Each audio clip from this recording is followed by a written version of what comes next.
I'm Gary Knoll. Nice to have you with us. In a few moments, I will be reading some important articles that have not been in the mainstream media but deserve to be so. Am I angry? You bet I am. But I'm not angry at anything in particular. I'm just angry at the concept that we are considered so stupid, so immaterial to the issue that we're not allowed to be a part of the solution. Once again, the people who have caused the problem are trying to tell us what the solution should be. They are incapable of finding a solution, and their solution is not a solution that will be sustainable, and it certainly will not rebuild the confidence in America because it does nothing to help the average American. Freeing up more credit, support. You want credit? Fine. Then support the Savings and Loans Bank and close down all of the other predatory lending banks. Now, we just got enough time to do one of these articles, and we'll go back to our program. This is a comment from Richard Cook, upholding the horrendous business practices of the U.S. financial institutions.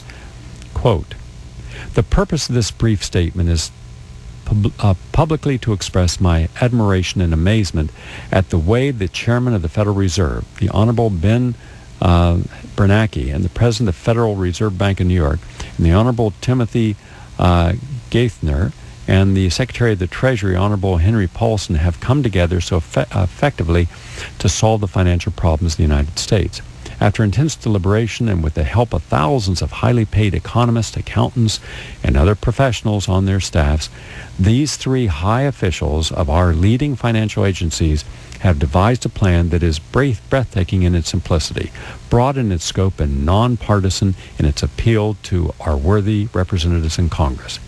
They have also served well the President of the United States and also Richard Cheney, of those two dedicated and hardworking public servants to whom we have entrusted the spirit, integrity, and prosperity of our republic.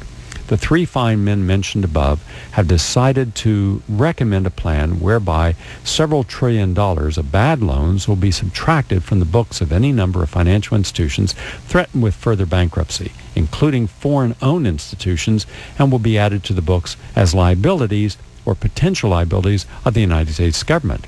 Even though these debts were incurred by the said financial institutions through horrendous business practices and frequent out-and-out fraud, making them the responsibility of myself, my fellow citizens, our children and grandchildren, and our other posterity in perpetuity, has a devilish touch of whimsical genius about it.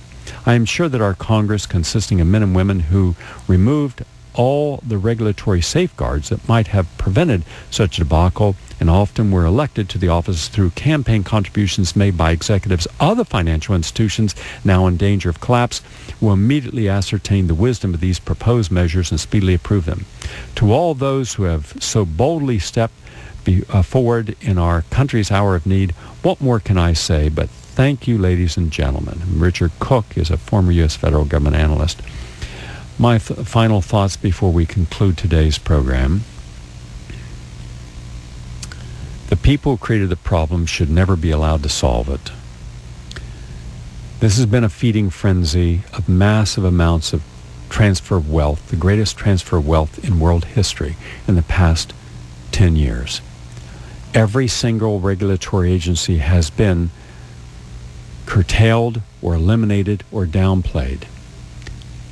This has allowed these people to drive at 150 miles an hour in their gold-plated Maseratis down the streets without a single red light. Every effort to warn the American public not to buy things they could not afford, not to invest in risky gambles, was neutered. The people telling us what we should do are the people who are part of this complete philosophy of greed, uncontrolled.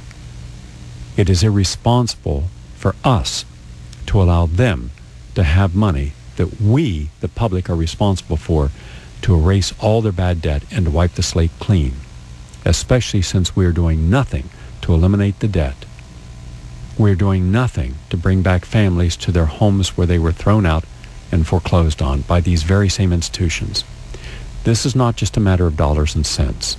It's a matter of ethics. How in the world can we not address the idea that millions of Americans are homeless today, because the institutions that are going to get this money are the ones who refused every opportunity to lower their interest rates. And these people were then forced out without a thought about their future. Unfortunately, I do not trust the members of our Congress. They will do what they were expected to do, and unfortunately, the dollars from Wall Street to Clinton and Obama were massive. The people around them are the very people counseling Clinton and Obama from Wall Street. They're Clinton and Obama's ear, not Clinton and Obama, excuse me, Obama and McCain's ear will be filled with rhetoric and promises from the very people who are part of the problem.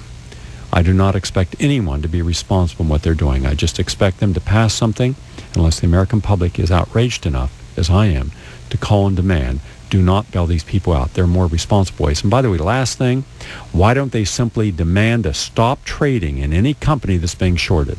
If a company's revenue, value of their business, value of their stock drops more than 20%, they should have their stock suspended so they don't go out of business until such time that it can be remedied, until you can look at the problem and see who's making money. And did it ever occur to you when all these people start selling their stocks that a lot of the stocks being sold are shorted, that the very people on Wall Street who are part of the problem are capitalizing on eating and feeding frenzy on other companies?